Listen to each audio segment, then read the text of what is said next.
So we started making music together when I was like 13 and he was 11, but we used to make rap music. Okay. Just because that was what was cool at school at the time. Of course. Very embarrassing. Two high-pitched little rappers. What would you say is like the best part of working with a sibling? You can be so honest with your brother. So whether that's DJing, whether that's production, whether that's just a night out, like, okay, so if we're making a track and an idea gets suggested, you can literally be like, that's Ever wonder how top DJs actually built their careers? I had to do 15 years of hard work to get any of the recognition that I wanted. Where I saw a turning point in my career is when I became true to myself. From marketing and mindset to networking and negotiation, I'm giving you the tools you need to build a lasting career in dance music. Give them bits of you and your everyday life. You have to change the way you view the word no. Like me, I'm encouraged by it. Join me, Olivia Mancuso, and industry leaders as we reveal what it really takes to turn your passion into profit. This is Elevated Frequencies. I have to admit that I did not know that you guys had this fucking amazing YouTube channel until like earlier today, where I was genuinely entertained by your vlogs, which are like, they're hard. Making vlogs interesting start to finish, it's not an easy thing. So kudos. I mean, you obviously are interesting people. Like, that's why. Appreciate it. Thank you. What, I didn't have a chance to watch like every minute of all of them. Let's start here. What's like the most unglamorous thing that's happened to you guys in the past 30 days? On the vlog or in real life? Well, I guess both, right? The most unglamorous thing that's happened to us in the last 30 days. Oh, yeah. I mean, life is pretty unglamorous, especially at the moment. I mean, we're not partying at shows. We're kind of taking it very easy. So, I mean, it's pretty mundane as it is. What would you say? I don't know if this is unglamorous, but missing that flight to to DC was a real low I think moment. should we just come clean on the vlog? Right, I'm going to come clean on the vlog. Basically, we missed a flight to Washington. We were supposed to play our Washington debut. This was like a week ago. And we were sober anyway. We left the show, got to the airport 2 hours before. We played in Vegas that And night. I asked Sonny, what gate's the flight from? And he goes, it's D53. So we just go sit down at the gate. The gate's empty, but we just think, we're really early. So we both got our AirPods in, watching Netflix. An hour passes, an hour and a half passes. I'm like, we should be getting on the plane now, like definitely. And then I thought, fuck it, I'll just keep watching this episode, wait till it's finished. And then I looked up, still no one's there. I'm like, Sonny, something is wrong here. I go to the board and it was D43 and it's already left. There's no flights that day going back to Washington on time for our show. So we've literally misread the screen, sat in the airport for like 2.5 hours, had to let down the first ever promoter in 7 years. We've never missed a show. And then, we just basically stayed in Vegas. And the worst bit was that was then followed by the most glamorous day that we've had this month. Yeah. Which if we're coming to... I mean, we can come clean at this point, which was one of our friends... he's quite hooked up with the UFC, and we ended up getting ringside seats at the UFC that day when we went back to Vegas. We got to meet Dana White. We were telling him all about the tour. We were getting pictures with the fighters. We had unlimited free drinks in the Happy Dad area. Holy shit. So basically what you're telling me is it doesn't pay to be responsible. Exactly. I mean, it ended up, we Did you basically feel got really rewarded. stupid? Like, were you like, how did I let this happen? Yeah, but it was like... I think the thing is, what was so annoying was, whenever we've toured in the past and been up, we've always made the flights. Yeah. And I think usually it's because you're very aware. You're looking at the board like 8 times like that. Yeah. But it was just so funny because obviously then we couldn't share anything to our story because we thought it would look like we just missed the flight to go to the UFC. Yeah, right. But we actually didn't even know that the UFC was going on until we were in a taxi back to the same hotel we'd just checked out. But it was his fault. I mean, I didn't say anything at the time. And it was also my fault I didn't check too. Yeah, I mean, there's two of you. You would think that's that like... And I am the organised one, but as a result, it always kind of falls on my head to be organised. Yeah. But it was my fault. It's just I was kind of there like, but Brett, did you have a spat then? Like, no, we didn't. I held it. I fully said, I was like, don't worry, I know you said that, but I should have checked. But we both felt like idiots anyway. So. Yeah, that's very mature though. But that was probably the most unglamorous moment where I kind of thought, what are we doing with our lives? Like, we had one job. Yeah. We dodged going to sleep just to make the flight because we thought if we sleep, we won't wake up. Right. And got to the airport, got through security, and then it's just like, what have we done? That's crazy. And there's nothing worse than sitting in an airport for It's true. Outlet. It's Very boring. horrible. It's so boring. Like we're Yeah. all doing it. You're doing it on Tuesday. I'm not looking forward to it. The only kind of consolation was we rang our manager and our agent at the time, and they were just like, "It happens, boys. With Yeah. DJs, it happens." And we were Yeah, like, Yeah. He was kind of scared. He was like, "Oh, what are they going to say?" I was like, "I'm sure every other actor's missed plenty of these. Like, you're not going to get grounded for it." Yeah. No, but you do kind of feel like I always feel like I'm going to get in trouble for something. I have like a guilt thing in the back of my sits in the back of your brain. Yeah. Just an anxious personality, just waiting to be told off. Yes, exactly. Okay, so let's go back a little bit to the beginning. Brothers, musical household. How did that come about? You gave me a hint. It's a family thing. Yeah, our dad is a musician. He's been a drummer his whole life. So he's played in like loads of different bands. In the 80s, he was living in Los Angeles because he was signed to Quincy Jones, his label, Oh, wow. Quest. And like the kind of high point for our dad's career was he played on a record with Stevie Wonder, which is like something he would always take to the grave with him. But as a result, we just grew up around our dad making music. We'd, be in the festivals, like going in the summer, and he'd be playing like with bands. He'd manage certain bands. So we were always kind of around it, like we used to have a studio at the end of our garden. And so we'd come home from school sometimes and you'd open that door and there'd just be a cloud of smoke that came out. And then whatever artists that day were recording inside. So I think for us, like quite early on, it was one of those things where it was like we were quite used to being around musicians and kind of thought, yeah, we quite like this. And so we started making music together when I was like 13 and he was 11, but we used to make rap music. Okay. Just because that was what was cool at Very school at the embarrassing. time. Of course. Very embarrassing. No, Two I think high-pitched little rappers. I think a lot of DJs started that way, though. Like I've heard that before. Yeah, and then like our musical taste and what we made kind of changed as of what was cool at the time. So we went from like making grime and rap, then it was like making dubstep, because when I was like 16, dubstep was like the And cool then thing. we basically completely stopped music for a bit. We both wanted to be sportsmen. I basically used to just copy him because he's the older brother. So Of course. he wanted to be a football. I always wanted to be a footballer anyway. But then after that, he got into rugby. I took up rugby. He did athletics. I did athletics. And I think after a while, we just realised we are not sportsmen. I think especially as we got old enough to go out and start partying, the sports stuff just fell to the wayside, and then that's when we kind of discovered. And I moved to Manchester Yeah. as well, which was like a big thing, because it was like I was 18 when I went to Manchester for uni. and that was in the peak of the warehouse project, like Store Street. Yeah, that was when it was like it was like heads down sort of rave. It's not kind of what it is now where it's so big. Right. 10,000. It used to be at a place called Store Street. It was 3,000 people, 2 rooms. Wow. And so I used to go in, slide my ID under the smoking area gates to Finn, and then he'd go in with the same ID. That's amazing. And so it was like, going from a place where we're from called Leicester, which is a small town, but being really into music. And then you go to somewhere like Manchester and it like opens your eyes and you're like, this DJ thing is big. Like it's a lot bigger than I anticipated. Well, what did your dad say? Because like, I all I'm thinking of this is this guy at my Pilates studio who like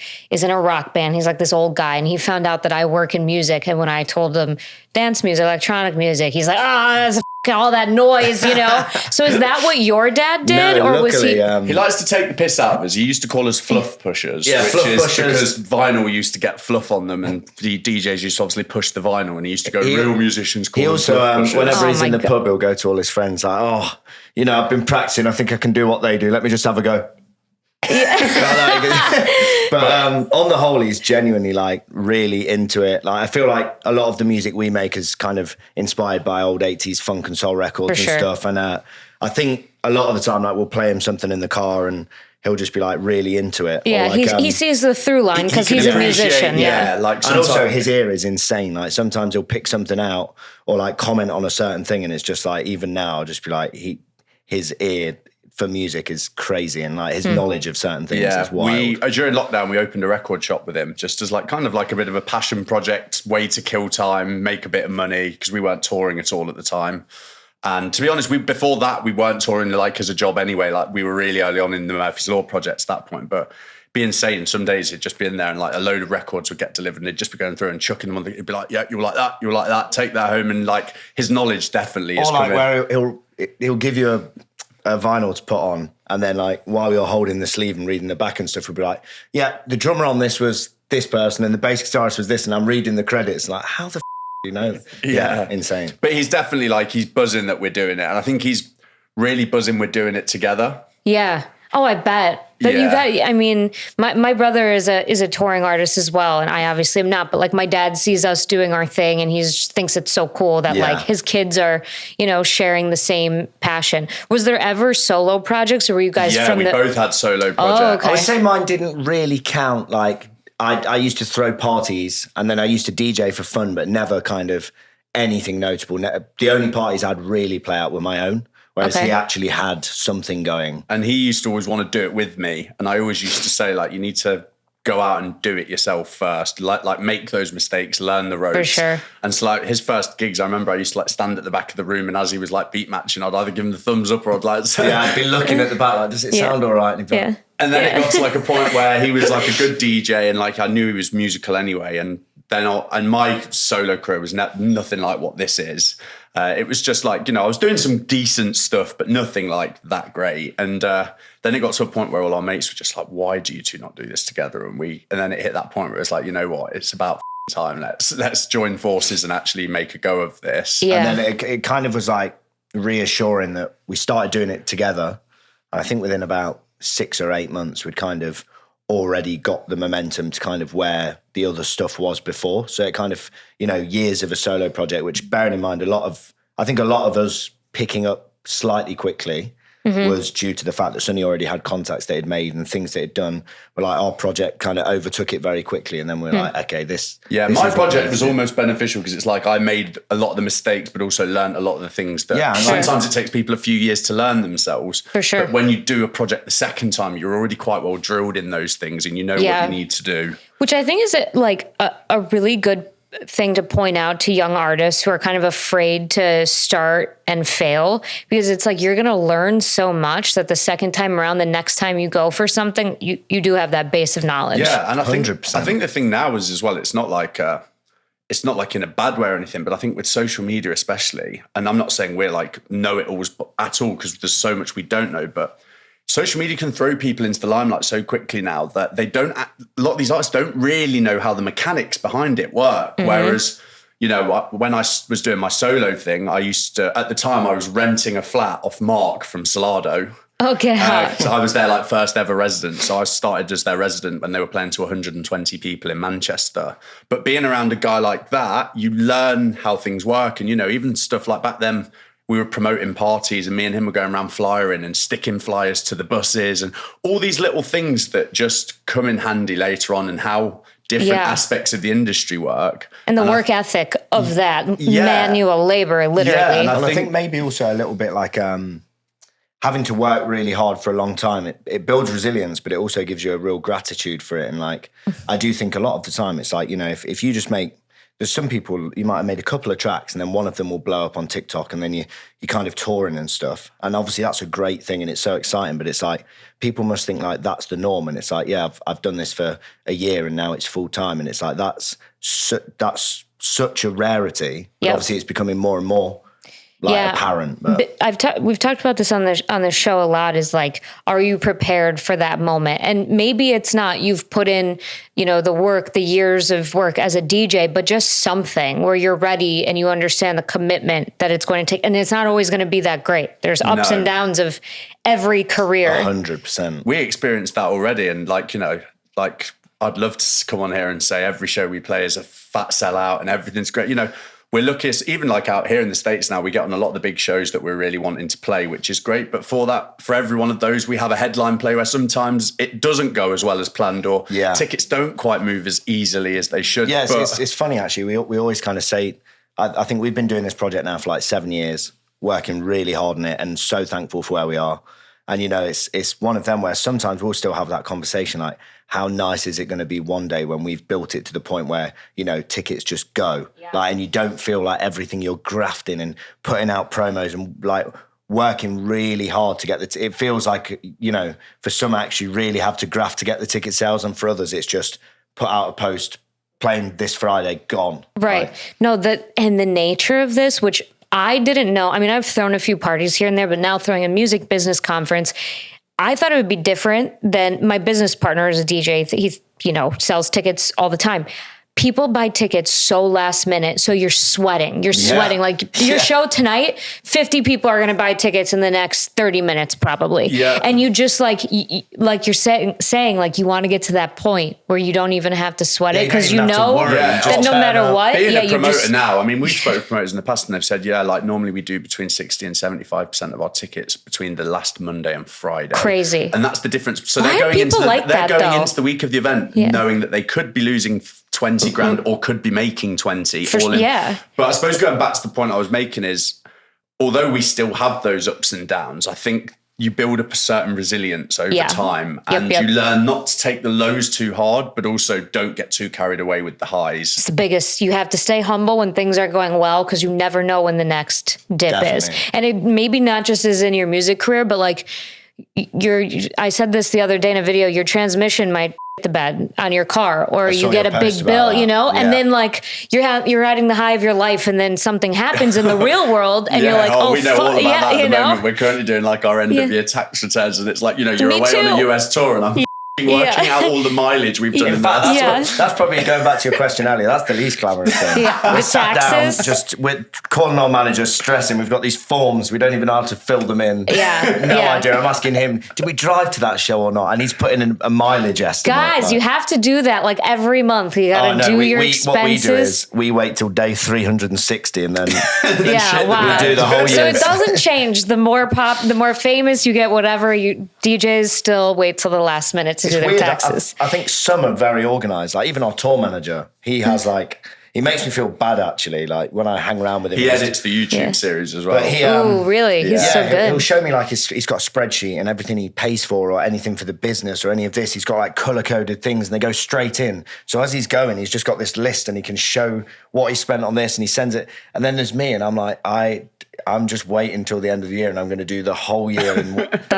But that's why you need a business manager like that on your team to check those things. Well, he definitely needs to start helping with it. But I mean, bless him, at the moment, he's already doing more than his fair share for what he gets. So I can't land that on him yet. Yeah, well, this is like March and April are the worst times of year in America. Like I was on a plane to San Diego last week and I got a text from my accountant just like giving me some updates on what I'm going to owe. And I'm just like a motherfucker. Yeah, it's hard work. And like the thing is, if you stay on top of it, it probably is easier, but it's like last year, I think we did over 100 flights and it's just and just when you land somewhere that you don't think, oh, right, let's go back to the hotel and crack on with our tax return. I know, of course. And like you can have a really good, like your end of year better than you expected. You get some last minute shows on, so you think like what you're going to owe, but then you made more. Yeah. So you owe more, like whatever. It's fucking crazy. Yeah. No, it's so true. Yeah. So what would you say is like the best part of working with a sibling? I think the best part, we kind of say this to each other and to other people quite a lot, but the best part is you can be so honest with your brother. So whether that's DJing, whether that's production, whether that's just a night out, like, okay, so if we're making a track and an idea gets suggested, you can literally be like, that sounds I'm not using that. Instead of when you're doing a club with someone, you might have to float around it or it's quite good. We could try this. Yeah, we always say, don't we? The reason a lot of duos, only one of them is the producer is because you have to be politer to someone who's not your family. So as a result, it's like a pressure tank and then suddenly one explodes and then that's duo done. So I think that's a great thing. You can just be completely honest all the time. But also I do think like the highs are a lot higher when you're like doing it with your brother, like when you achieve something or you play, like you tick off a bucket list moment, it's like being able to do that with your brother is a crazy feeling. It's also nice, I think, for like our parents aren't together, but they still like are in communication with each other. And like, I think both of them take a lot of comfort in knowing we're away together. Yeah. Because this scene is full of a lot of people who don't want to be around you for the right reasons. It's not like just as DJs in general, someone's constantly wanting to offer you this, try and get you to this afters. And the thing is, that might be their one big night out in the month and they want Murphy's Law to come back to their afters. But for us, it's like, we've got 3 shows this weekend. Right. And when you're doing it with your brother, you just know that like you're around someone that's constantly got your back. And I mean, like even this tour, for instance, with me at the moment trying to go sober, he was like, look, bro, if you're serious about this and you feel like you need to, I'm happy not to drink at any shows. Like, I don't want to do that. I don't want to put that temptation around you. And then when we got to Vegas and had the made day the off, most of my day off. he said, can I have a day off and have a drink? And I went, yeah. And he was a menace. Yeah. That was actually not on our show day. The day after when we did the UFC, I said, look, I've not got a show today. It's a day off now. Can I drink? And I definitely made the most of that. Yeah. But then he woke up on the Sunday in the taxi back to the airport and he was like, I don't know, man. He was like, since having a few weeks off, he was like, I just feel even worse than normal. Maybe it's not worth it anymore. It's actually, so I take really long breaks from alcohol, like not really long, but I'll do like 3 months, whatever. That's like, just because, and like for me, it's like a cocktail's worth it. I'm not like throwing back like high noons or whatever. But I was called to drink last Saturday because of all the tax. I was like, I need to just let loose. And I read online that NAC, the supplement, if you take it before you drink, really helps cut a hangover. And I get hungover from like 2 drinks because I barely drink. It worked.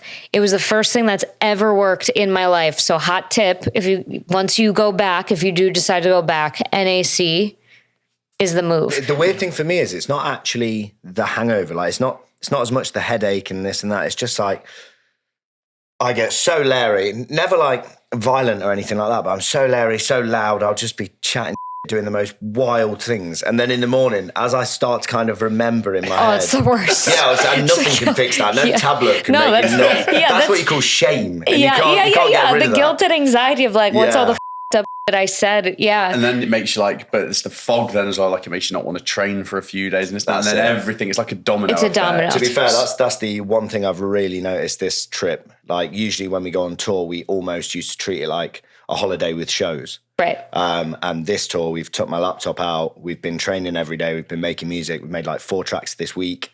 And it's like, it's made me realize that moving forward, this is how we have to do it. Like, I want to be able to be putting music out. I want to be able to be working on stuff that I should have been doing anyway. Well, it's actually the time where we get pestered the least because when we go home, if you've been away for 3.5 weeks, he's got his girlfriend that he's not seen. Mm-hmm. There's always these mundane life tasks that need doing. Whereas I'm just going to put it in there. She's not a pesterer, by the way. No, but you want to spend time. Whereas, when you're away, like, there's a big time difference. So everyone at home's asleep a lot of the time. Yep. No one's bothering you. Like you've got 5 free days a week to do whatever you want. But we would just traditionally spend it in Irish bars and socialising, which at the time was fun. But then it gets to a point where it's like we're away more than 6 months a year. I think after like a year of solid, touring and playing these shows you're excited about, then it's kind of time to settle it back down. For sure. But it's good that you had that time. Like the celebration chapter is important, It's an amazing achievement to be able to go on tour, do what you're passionate about. And then you have chapters and, you're going to try this one sober. And then who knows? Then you come back with a different relationship to alcohol. Yeah. I had to go like no alcohol for like 6 months for surgery and all went well. And prior to that, I thought I was like a horrible drunk because I would always get mean or stupid or just like say out of pocket. And then when I came back, I had like a different mental relationship with alcohol. I'm actually a really fun drunk now because like I, went through a lot of life changes and like just like new lease on life sort of thing. And I'm now when I get buzzed, like I'm fun. So I have a different relationship. There's no more shame with it now, which is I think amazing. For me, I'm trying to make it a bit of a forever thing as I had a very self-destructive relationship with alcohol and substances. Like I could not just do 1 or 2. It was like, if I'm drinking, I'm drinking. And it was like, went from like 1 day a week to 2 before I knew it was like every show. And then it's like when you get back from the shows, your mates want to see you, so then it's that. And it just ends up 4 or 5 nights a week. It was just getting to that point as well where it was like, it used to be I was enjoying it and then I'd pay for it all week and I'd kind of think, well, it's worth it. I had a great time. And then it got to the point where it was like, as soon as I had a drink, my anxiety was spiking. Yeah. And then I was having moments where I'd black out and couldn't remember anything. And then like about 5 weeks ago, today is 5 weeks sober. Amazing. And like 5 weeks ago today, I woke up after having a bit of an episode and it was just like my emotions were completely all over the place. And it was just like, I need to make a change here. And, like in our family, there is history of substance abuse, alcoholism. And I think when you get a little bit older, you start seeing parts of your parents in yourself. Mm-hmm. And I think for me, it's like, I'd be a fool to not recognize that. Yeah. And, you know, even in these 5 weeks, I'm not preaching like I've been sober for 5 years. Like, you know, I'm not getting close to JJ just yet. Yeah. But at the same time already, it's like, while life has become slightly more mundane in terms of, you know, before shows, for instance, you always have those 2 hours in between a meal and the show now. It's like, what the do I do if I'm not going for a few drinks and stuff? But there's no anxiety. I'm training all the time. And there's something quite nice about having mental clarity and waking up and not thinking, what happened? Even though lots of the time nothing actually did happen. It is weird though as well. Like it makes you realise how much of your nighttime plans are just based around partying. Because like obviously this tour I've been doing it with him. But like sometimes it's a night off. So like we got to New Orleans, well excited to see it. Obviously that is just one big party there. Right. So we get there, take a look around. It's like 8 at night and we just look at each other like, right, we've ate dinner now. What do we do? Yeah, so we just went home and watched Netflix and went to bed at 10 p.m. And I was like, it's such a waste, but you can't, what are you supposed to do? Just sit in a bar and drink a Sprite? It's my biggest gripe with like just traveling and like going to Miami and stuff. I wrote going to Miami in a couple of days. It's like really there. And then like you want to stay out, but there's nothing to do but drinking. Yeah. And you just get tired because you're not drinking. And that's the hardest part. And like going out late, like we're going to Miami, like you want to go to space, whatever. How do you stay up that long without drinking or substances? Naps have to become more useful, but also it's a weird one because I found like the 0% definitely help for me in terms of, because I loved a beer. And so like a Corona Zero, like I still feel like I'm having a treat. But there is something also beautiful on the flip side of getting tired quicker, which is getting back from show, and as soon as your head hits the pillow, you're out. Rather than getting the ceiling treatment for 3 hours. That's where I'm struggling to sleep more being sober. So I get back from the show and I feel like the sober adrenaline. Yes. I'm so awake when I get back, and I'm almost like I've gone from this really loud club, but I read after when I'm sober going to a club. I have to have a transition, but I sleep like on regular nights. I sleep so much better because alcohol with your sleep. It might put you to bed sleep, but it's not quality. Yeah, no, it's basically like taking a prolonged nap. For sure. I can't speak for everyone. I know that we are such better DJs sober because not only do you read a room better, but you can be like brutally honest after and work out what went. And you know, you can remember, like the thing that I find great now is all the stuff that these kids are playing now. It's very similar to the stuff that I was listening to when I was like 18. I'm 31 now. And so sometimes we'll be playing certain tracks from like 12, 13 years ago. And like these kids will be like, what's this track? And then you tell them. But the thing is, when you're hammered, you can't remember the song name. But when you're sober, you remember it straight away. And there are these like, and you know, when shows are great, you really appreciate a great show when you're sober because you feed off the energy in the room. We recently did a Lawless tour for our label. Yeah. And there was one show on the tour where we did back-to-back all night long with Robbie Doherty. And it was a Thursday night show.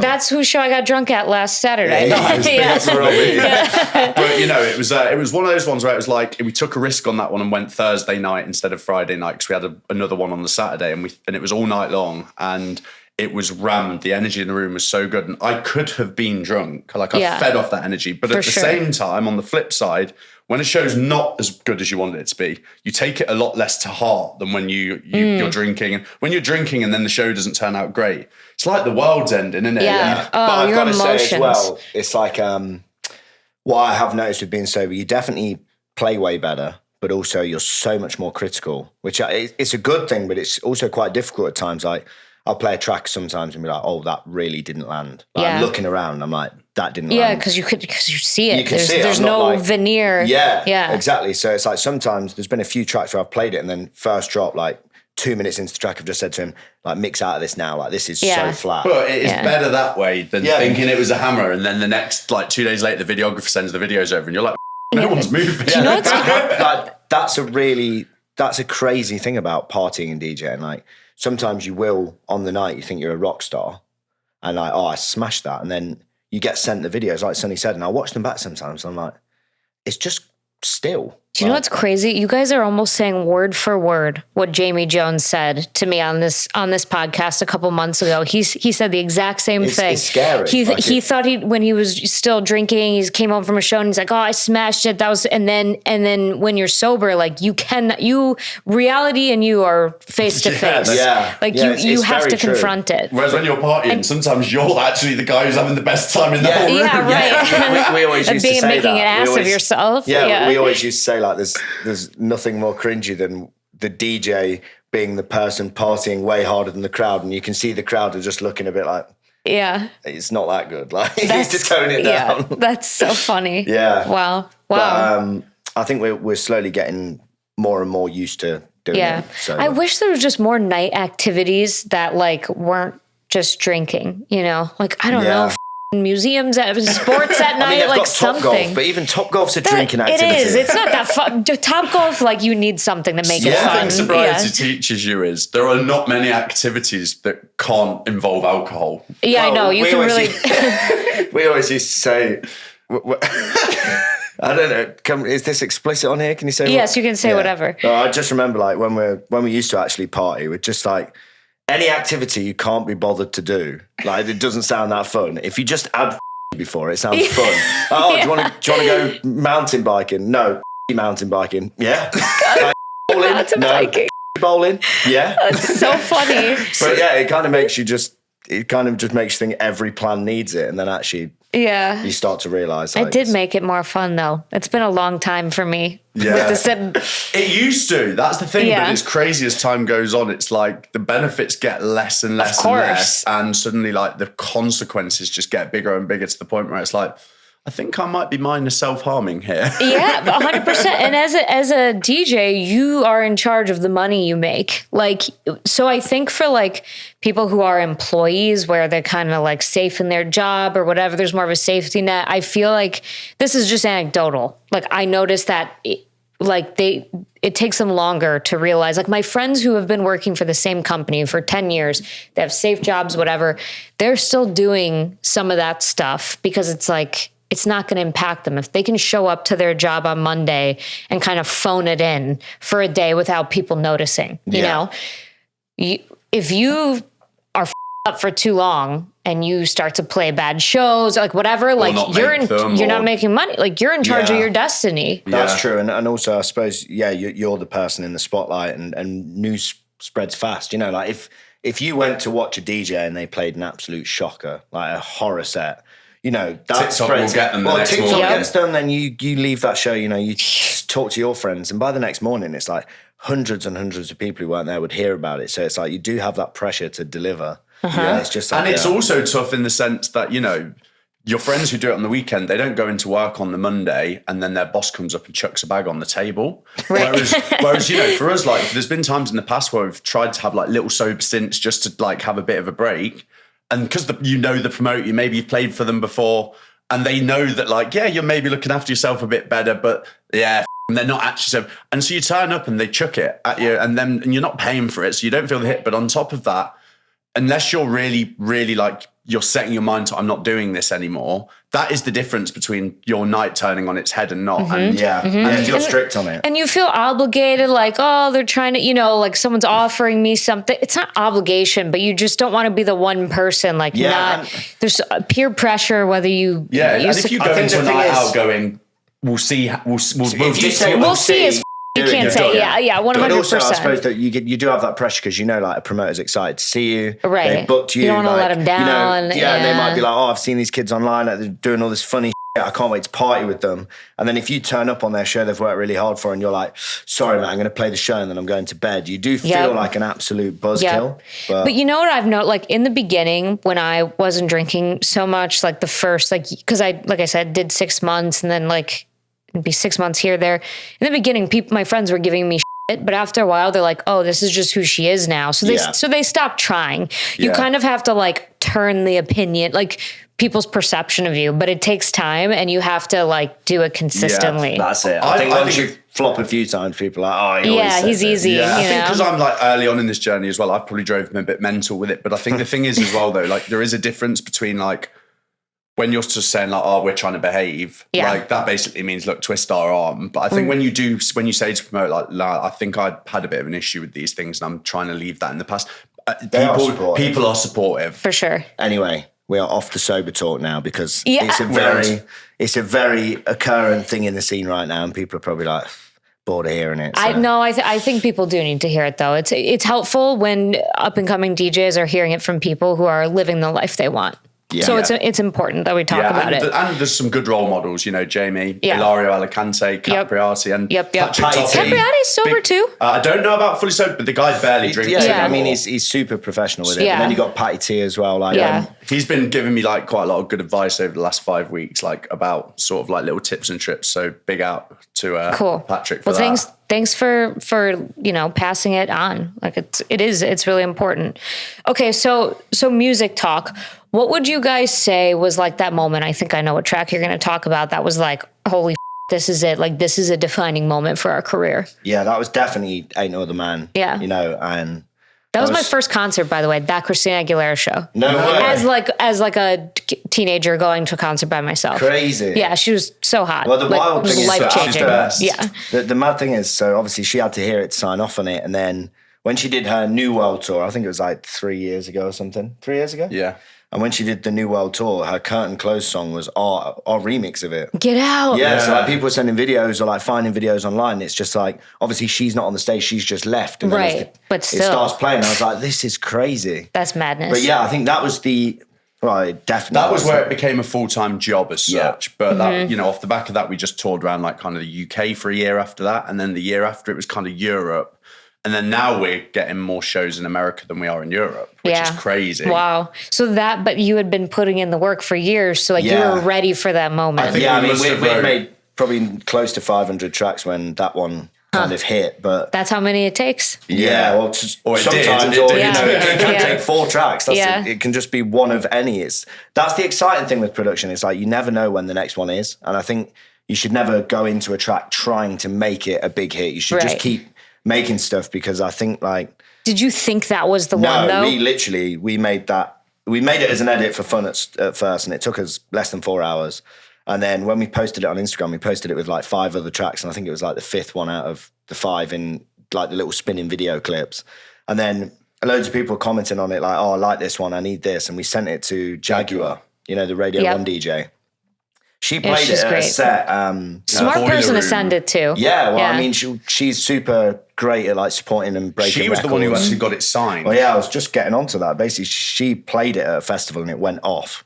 And then it was a boiler room stage show. It was all filmed. And then she basically sent it to Ministry of Sound and said, I think you need to look into signing this because it's like a bomb. And then, they basically got in touch with us and told us, like Jaguar didn't tell us that she'd done that. Like, we had no idea. And then Ministry were like, oh, Jag sent it, said we need to sign it. Like, we've heard it, we really want to. And then it was like 13 months waiting to get it cleared. So because you have to all of the writers. So they said to us like, oh yeah, so there is 6 different writers on the record, including Christina, DJ Premier. Wow. You're looking probably at between 6 and 12 months. Within 7 days, 5 of the writers have signed off on it. We're like, piece of piss, this will be out in 2 months. Yeah. And then Christina was obviously touring at the time, and it took Christina basically a year. And the funniest thing is, I said to my brother, I was like, it's going to be one day when we're going to be hungover, sat in like a McDonald's car park, and we're going to find out the news. We had a show on the Thursday night in Leeds. The Friday morning, hungover as in a Mackey's car park eating chicken nuggets. You actually said we're going to be hungover somewhere. That's what he said. And we were in a McDonald's car park when we got the Christina's Did you just die laughing? Well, no, because we got told she was about to listen, and then so we were like, right, we've now got 10 minutes of hell. Yeah. While we waited, didn't we? Yeah, but I think also by that point we'd both said like this isn't happening. Mm-hmm. Like it'd been, once it hits a year. And also at that point, we'd been working so hard. We basically didn't have any shows. Yeah. So, you've been doing this thing for like 3-4 years every day. You're making so much music, but you've got no reward. And you're almost like, this was a bit of a lifeline. And you don't want to obsess on it and you don't want to put that importance on it. But we were both saying like, this could change everything. But at the same time, this could just be a no and we're back to square one. So like, it got to a year and I just remember being like, mate, just don't even bring it up to me anymore. Like, don't talk about this record. I don't think it's going to happen, but I can't even think about it. What's crazy is now that wouldn't happen either, in the sense that, so once Jaguar had played it, then we sent it to Jamie Jones, and Jamie played it at Creamfields. And at the time, we were at Music On in Pasha in Ibiza, and our phone was just dinging like constantly. And then the next morning, leaving Pasha, we'd looked, and it amassed so many views and likes like within that period of time. But then for 12 months, all of these kids wanted the track. But luckily, when it came out, it still landed. But what I was saying was, I think now, because of how much social media accelerates things, it would have got forgotten about. Kids now are bored of certain tracks that have hype before they're even released, and then people wonder why they tank when they come out. Well, also, it would have. If that would have happened now, I think 3 months after, what would have actually happened is someone would have just ripped it. Like now, there's this big ripping culture. Someone would have ripped it, put it on SoundCloud. Everyone would have streamed the hell out of it there.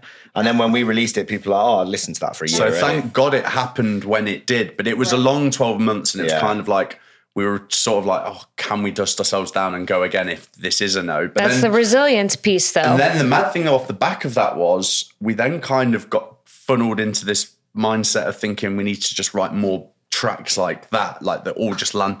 And so for about 6 months after that, we probably wrote the worst music we've ever wrote. Because you're just chasing like a big hit. You're trying to make a track, a big vocal. You're trying to make something for the majors, and like, It was, like you said, it was the worst music we'd made for 6 months. Nothing we'd play ourselves, trying to like cater to this big market. And then you realise we didn't do this to make that track. Right, that's not how you got there. No, so then it's, back to actually, I'm just going to make whatever we think's cool. If something lands, great. If it doesn't, and I still like it, it's still great. And we're just going to... Yeah, we got bored of playing it sort of within 6 months of it coming out. And the crazy thing now is, though, in the last sort of year or so, we really enjoy playing it again now, but it's because off the back of a track like that, you have to play it every show. It got to the point where I almost kind of felt like my arm moved the same way at certain points. Right. And then, but now it's great because we'll be playing we'll save it for like big festival shows, something like that. And sometimes we'll, like the last time at Seismic in Austin, just before Christmas, we played 3 hours and it was like in the concourse and it was insane. But now we only have to give each other that look and it's like, play Ain't No Other Man. Yeah. And when you play it, the place goes crazy and it's like, you enjoy it, like playing it like it was the first time. The only thing that's a bit annoying is you'll play it at like a big festival stage and like all the stories you get tagged in after will be of that one the track. same track. Yeah, so then it's like, I bet people watching like, oh, they only play this like same every set. But it's like the unknown new one I'm trying to like push a bit. Of course. No one's filming it and tagging, so. And then like you said, it adds to the fatigue. Like there's like 2 songs that are out right now that I love, but I got the pre-release fatigue from, and that sucks. And I know for many artists, it's out of their control, right? Because you're on the label schedule or you're negotiating, shopping for the best place for it or whatever. But especially when you're only hearing a 30-second clip on social media of one part of the track, people get fatigued. So you're right. Like you got to take advantage of what the market was before that has happened. Definitely. And I really wonder what is going to change now. Yeah, it's because so tough. I mean, even now, for instance, like when we're playing certain sets, it would normally be at festivals just because by nature festivals are recorded more. Sometimes we'll say no to the festival recording the set because if we want to play any unreleased music or any unreleased music of artists that are putting their trust in us to have, we don't want to jump in there. Or if the set is being recorded, we have to consciously think about what we're going to play because we can't play anything that might get ripped. And it's like it's a bit insane that artists are being sort of chokehold into these situations just because there's this one guy. I was thinking you could do something really annoying but genius and just have like one USB with just like your tagline on. Just like, this is a Murphy's Law unreleased production. And when you're playing at a festival, just before the drop, just play it. And then if anyone the crowd might not like it very much. That's like the people, you're in your 30s, yeah? I'm in my third. I'm 30. I'm not quite. I'm 28. Okay, well, close enough. But like that gives me like old LimeWire vibes. Yes. You know what I mean? So the older people would understand and appreciate. Yeah, I used to know a producer from Manchester, and he got so sick of people putting his music on those sites that he used to put his own tracks on there, but he'd lower the volume of the whole track really low and then in the middle of the track have a stupidly loud noise. So the track's really low, so the DJs crank the system up to make it as loud as it should. And then it just and then halfway through. That's so And that was funny. his way of kind of like, I think there's a bit of a another middle one, finger back. There's another one recently. I saw it on like Oh, I know what you're looking. Someone uploaded loads of tracks, I think 6,000 to Soulseek, and they must have used AI to do it, but it basically classic dance tracks, and they'd re-recorded the vocals as Homer Simpson. Oh my God, that's So amazing. it would be like the best, the most well-known tracks, like Lola's theme or whatever, but it's just Homer Simpson singing it. And obviously amazing. DJs, you might download it and not even check before you get to the set and just play it. You And- deserve it then. I know. If you're not checking. Yeah, I mean, it would be the most embarrassing, but probably the most amazing thing ever to happen live. But yeah, it is. It is. I mean, it's a weird. The industry's in a weird place right now because there's so much great stuff. It's so big now. There's so many opportunities, and that's what I love about it. You know, like coming out here, for instance, in the last sort of year as well, you see like some of the production and some of the things going on. Like it's on a scale like it's never been before. And then you go to UK festivals every year. Creamfield's put they're up in the production, upping the value for money. And so there's so much good stuff going on, but also the artists are having to deal with territories and like landscapes they've never had to deal with before. Like artists used to be able to gatekeep their own music till they wanted to put it out. Now, now it's like with the whole another thing, and it's just like that whole, you know, with them and their new track that everyone wanted, and then like people remixing it before it's even came out. And then it's obviously the whole debate. I'm not even getting into the debates of the rights and wrongs, but you know, then it's like it's almost for another, when their track comes out, it's like, well, there's 15 edits of it. Everyone's heard it all the time. And it's like, it's definitely never been like that before. It's like, do you remember Unreleased Bicep? Yeah. And back in the day, Bicep. The identification of music group. Do you remember that? Yep. So back in the day, they just made so many hits that every time someone put anything in, it was just always Unreleased Bicep. Or Darude Sandstorm. Yeah, of course, But the thing is, back then, you know, this stuff wasn't getting ripped and shared around and played on people's USBs and stuff. Like, you actually had to wait for it to come out. And now it's you know, you'll get like people playing a rip in their set, like an up-and-coming DJ, and then tagging the producer who they've ripped it from. Like, oh, sick track, bro. Shameless. Yeah, but they Like don't. stealing a pair of shoes from Foot Locker and then tagging Foot Locker. Yeah, but I honestly think the thing is, because some of these people are so new to the scene, they actually haven't been taught yet that's right. That's I bad know form. obviously it's wrong, but I think honestly sometimes people just think like, oh yeah, there's this track floating about, like I'll take that and play it and then give the producer credit. But it's like, it's crazy that people can't even see that that's an issue. Yeah, I mean, especially because this is a career where you have to rely so much on the peer-to-peer network. Yeah. Like, as much as you need to build an audience on social media with fans and not other DJs, in real life, your best foot forward is building good relationships with other artists who are going to play your music, who are going to send you their like you need. That's so important, and that's 101 like of life skills, relationship building. But that's what happens when something gets bigger, scene gets bigger. A lot of good stuff happens. You're going to get a lot of the bullshit as well. True. I suppose a lot of people don't kind of have that value or that connection or that care for the scene and the kind of relationships you build. Yeah. Whereas, it's right. it's the foundation of everything. Like, I mean, the whole thing's built on trust, isn't it? It's like if you're going to send someone a playlist of 20 tracks that aren't out and probably won't be out for years, and then you rely on them to not share them with people, right? And not like me building this show from scratch, getting artists like you guys, other artists I've had here, Jamie Jones, is not because I'm like fucking weird and like I get their number and I text them all the time, or like I've had, you know what I mean? Like I've had to build trust as someone like, I don't know for certain, but like I'm sure other artists have said to other artists I'm trying to interview, like, oh no, she's cool, like go do the show. They'll do you know? if they get asked is, oh yo, you did that podcast. Like, right. How did you get on? It's the most important thing. If I somehow that up, there's no more show. Yeah. You know? 1,000,000%. How did the one with Jamie Jones land? Like, how did that come about? That's the craziest story of my life. So this was February of last year, so like around this time, I was really struggling with trying to like grow on Instagram and grow my podcast. We know and that pain. yeah, and it's like, and you need to do it. It's a necessary evil, right? So I was doing these like house history reels where I was like talking about, you know, DJs from the past, and they were doing okay, but they weren't like really landing. So my brother, who's an artist, like said, why don't you do that except for like current artists, like document their career and like the amazing things that they've done and kind of like extract the business lesson since you're like an entrepreneur or whatever. I actually saw your one on, was it? Jamie Jones, and the Paradise brand. The crew and the staff. And that was the first one I did. And I was sitting at dinner one night and my phone is like blowing up. And I'm like, I've never had a reel go viral before. And I didn't even realize that his manager, Jazz, had commented on it like, this is really well done. Good job. I didn't see it till like a few days later. Then Jamie shared it to his story. And I was just like, because he's like in my top 5 has been forever. He's everyone's top 5. Yeah, he's the best. Yeah. And so like, I played it really. I just said, you know, thank you for sharing, whatever. He like followed me. I'm like, I'm not gonna, you know, I'm just gonna like wait and see what happens. Met Jazz, who's really amazing, his manager at Music Week. We ran into each other, like, nice to meet you, whatever. Again, just like planting that seed, building trust. Like I'm just happy that he saw the video. That like made my life, you know? And so when Amsterdam ADE was rolling around, I reached out to Jazz. I'm like, hey, no sweat, but if he can swing an interview, I would love to make it happen. And really, it was whatever. And he said yes. That's insane. Like, insane. That was his first podcast interview ever. Were you nervous? Like, because I feel like I would have been bricking it doing that. I was not, but that's only because I've been doing interviews for like 10 years. Yeah. Okay. And like, I really felt prepared. Like, I know so much about him, about his story.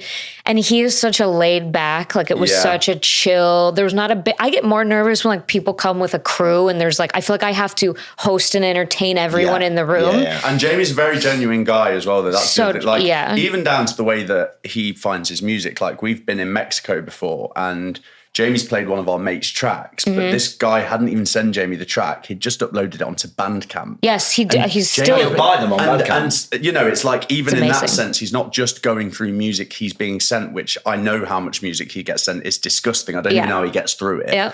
But the fact that he's also going and finding these producers on Bandcamp and stuff, and I think when someone's that passionate about what they do, if something you do resonates with them, it's not too difficult to find common ground. I remember when we saw that firsthand, our mate in Mexico was like, I think that's Jamie Jones. He bought my track on Bandcamp. And Sonny was like, oh, how much was the track? And he was like, oh, it was £2. And Sonny was like, just take £2 out with you. And when you see Jamie go, there's that £2 back. That's so funny.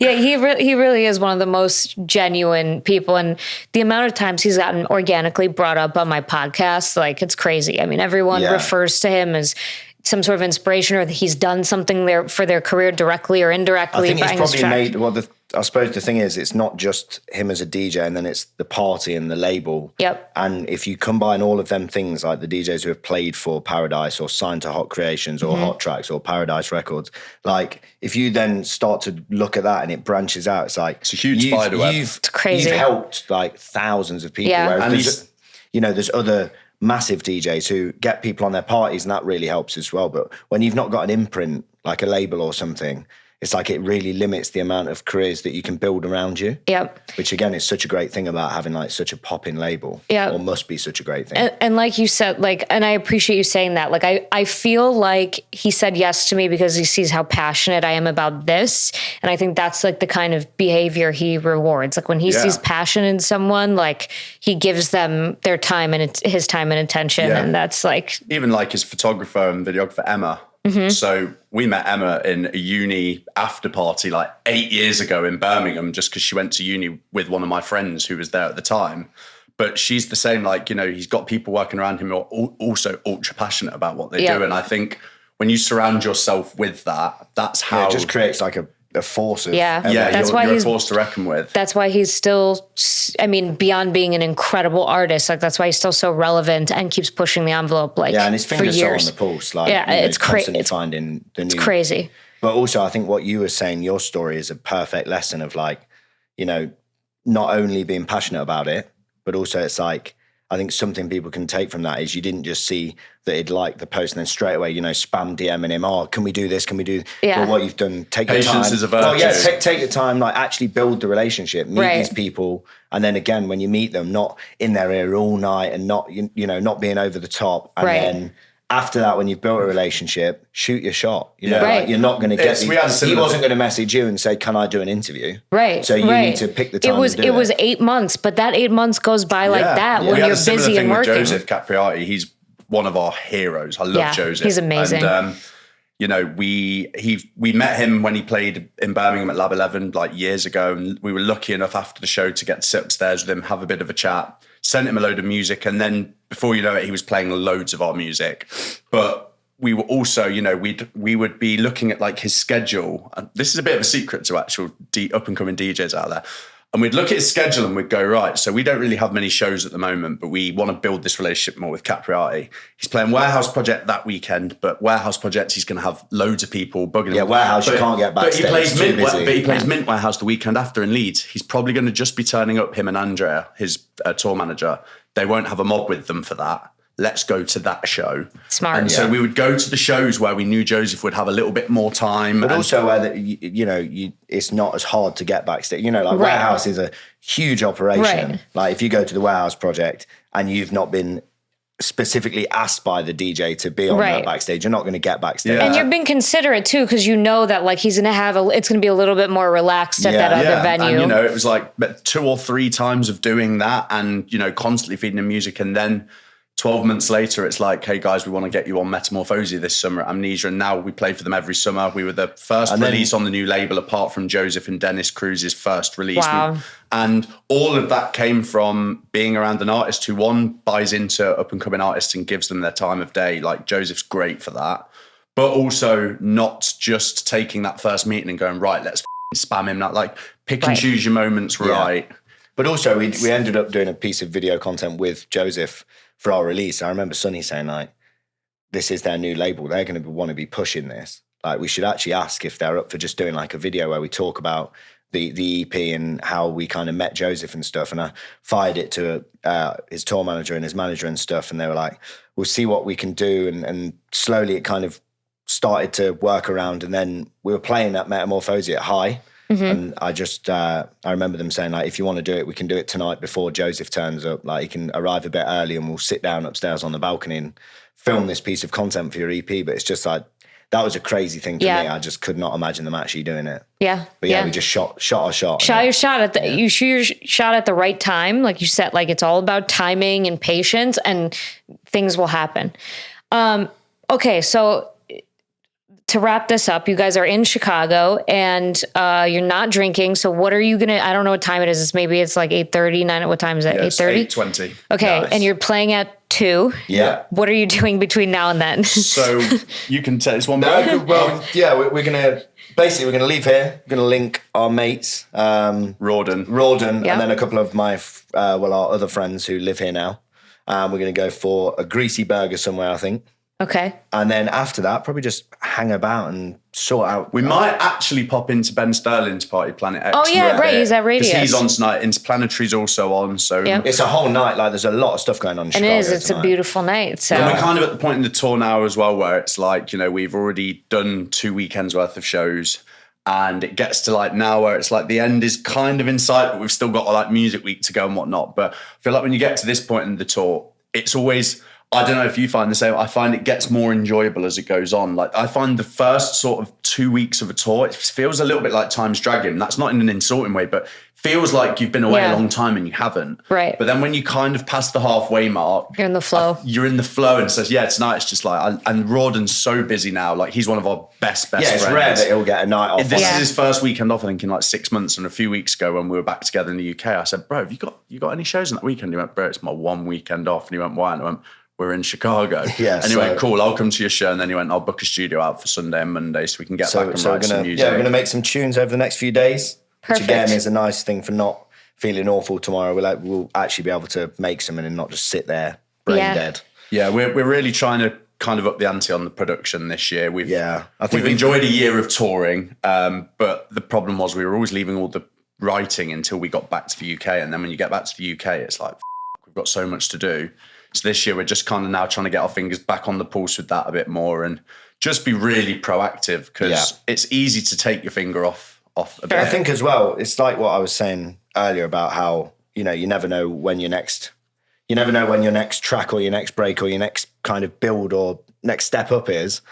But the only way you get there is by making the tracks and working. So it's like, if you're away all the time and you're not making music, how are you expecting to like make that track that everyone's going to want to be playing? So I think this year it's back to just really we're in a nice position where we've got like the next few months of releases that are already sorted. So we don't have to worry about getting anything signed soon so that we can fill any slots in the calendar. So with that is like a nice freedom in the sense it's like, let's just write loads of music, whatever we want, and see what sticks. But at the same time, you don't want to use that time buffer to allow you to get complacent, because if I'm being honest, over this whole time as Murphy's Law, we've had times where we've got like a full schedule and it's like, right, we can do what we want for a bit. But then we've also had times where we've become a bit too desperate because we've been up against it. And then you end up kind of rushing something that's like we were saying about timing, and then it never hits the way it wants to. So now we're just trying to always kind of be thinking 3 or 4 months ahead. Well, I'm excited. I'm excited to see what's coming up. Very glad to spend some time with you guys. Likewise. We'll see you in Miami. Yeah, exactly. No, thank you for having us on.